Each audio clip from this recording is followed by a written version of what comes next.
Olá! Hoje a conversa no Estúdio Condá foi muito interessante. Pauta dupla, porque também ouvimos a pré-candidata à presidência da República, Marina Silva, pela Rede Sustentabilidade, mas no que concerne a Chapecó e região, tocamos num ponto nevrálgico que é a segurança pública, aquela velha história da sensação de insegurança e da violência real.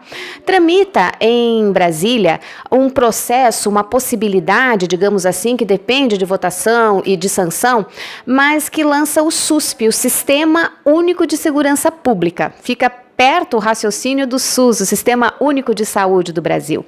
Ao meu lado está o Coronel Colpani, se aprofundou no assunto, entende, sabe o que acontece, os meandros, os movimentos, para que a gente tenha uma política de Estado. Coronel, não algo passageiro que venha e que vá e que nos deixe mais inseguros. Do que a gente falou hoje? Bom, na realidade, é importante que as pessoas saibam em que medida, né, o SUSP vai afetar o seu dia a dia, a sua vida. É claro que nós temos aí um projeto que ele se dá a médio e longo prazo. Na realidade, a ideia do SUSP é fazer uma integração de vários órgãos que antes não eram muitas vezes chamados para discutir questões relacionadas à segurança pública e defesa social. Então, nós vamos ter uma estrutura federal, mas também nós vamos ter estruturas estaduais, nós vamos ter um sistema estadual de segurança pública e nós vamos ter um sistema ou sistemas municipais de segurança pública. E essa é uma ideia em que a comunidade também vai ter a sua representatividade, por exemplo, nos conselhos municipais de segurança pública, nos conselhos estaduais e até no Conselho Federal de Segurança Pública e Defesa Social. A ideia é justamente que a gente tenha isso previsto em lei. Hoje nós temos os conselhos comunitários de segurança, nós temos uma série de entidades que auxiliam as instituições policiais nas atividades de segurança pública. Agora, a diferença em relação ao SUSP é que nós vamos ter, além da institucionalização dos conselhos, a previsão em lei, o que torna muito mais difícil, né, a modificação legislativa. Então, é importante que a sociedade tome conhecimento do que é o SUSP, mas, essencialmente, né, os municípios e os estados façam parte desse grande movimento que é uma política efetiva de Estado em relação à ideia de segurança pública e defesa social. Eu, desde já, Raquel, gostaria de aproveitar esse espaço que está sendo dado e dizer que nós nos colocamos à disposição de ir nos municípios da região, né, para falar um pouquinho sobre o SUSP. A gente, basta fazer o contato, basta fazer o convite, né, sem nenhum tipo de custo.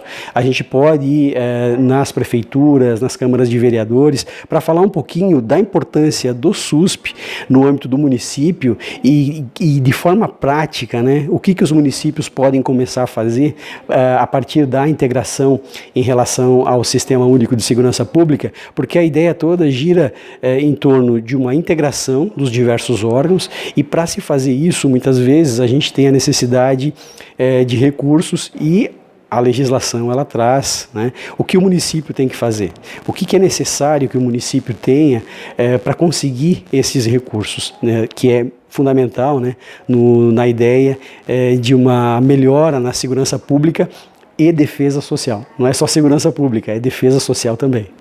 É curioso porque aí a segurança pública vai ter o status da saúde, digamos assim, em sistemas análogos, com dotação orçamentária e com a força da lei dando segurança. Não vai ser algo que um presidente faz, o outro presidente desfaz, um terceiro que venha por aí ou terceira acha que não tem nada a ver. É uma garantia para o cidadão. Num segundo momento, eu não posso deixar de perguntar, em função da semana que ainda estamos vivendo, Coronel, qual é a participação ou entendimento de quem tem essa formação militar, dessas pessoas que agora, surfando no movimento dos caminhoneiros, pedem a intervenção? Como vocês, militares, enxergam isso? Bom, é importante pontuar algumas coisas, né? Eu tenho um histórico também, até não havia falado isso. Nos últimos 18 anos, eu fui professor universitário. Eu sou mestre em Direito pela Universidade Federal de Santa Catarina, e não só como professor universitário, mas principalmente como coronel da PM, né? Nós temos sempre por base, eu tenho frisado muito para os meus subordinados, né? E entre os pares, a gente tem comentado isso em relação aos superiores hierárquicos, que nós temos que obedecer à Constituição. A Constituição Federal ela é bem clara em relação às nossas atribuições. A Polícia Militar ela tem que estar preocupada em preservar a ordem pública e realizar as atividades de polícia ostensiva. Eu não posso falar pelas Forças Armadas, mas as Forças Armadas, na fala dos generais, ela tem sido pontuado que a obrigação das Forças Armadas ela parte a partir daquilo que está previsto na Constituição Federal.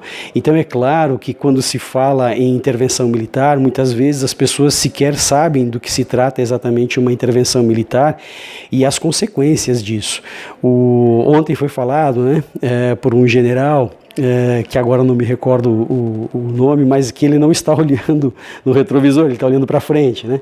Então essa é uma fala muito importante no sentido de que muita coisa que as instituições policiais estavam começando a formar lá na década de 60 em termos de doutrina policial, né, isso acabou se apagando e agora, a partir da Constituição de 88, as instituições policiais elas conseguiram formar uma doutrina, uma série de estudos, um aspecto teórico muito importante de independência, no sentido da sua própria atuação primária, que é prevista na Constituição Federal. Secundariamente, nós somos Força Auxiliar Reserva do Exército, mas daí uma outra discussão.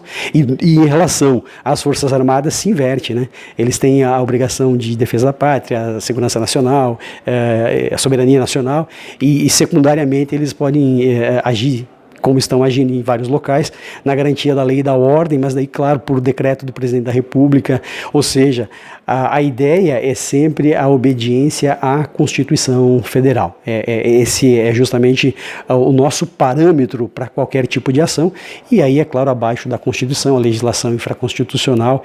Então é importante deixar bem claro, né, qual é o nosso foco em relação a tudo que está acontecendo. E o exemplo é o movimento dos caminhoneiros, né? A gente procurou garantir a liberdade de manifestação de quem quer que fosse, obedecendo os parâmetros para garantir a preservação da ordem pública, né? Esse é o nosso parâmetro e vai continuar sendo na medida em que o movimento vai ter continuidade ou não. A gente está verificando essas condições, né?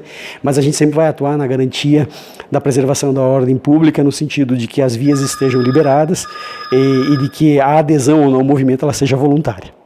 Eu agradeço a participação do coronel e no que a gente vem ouvindo, sendo uma autoridade militar, com formação militar ou civil, ou sejam pessoas do meio, estudantes da Constituição, do meio jurídico, prevalece justamente isso.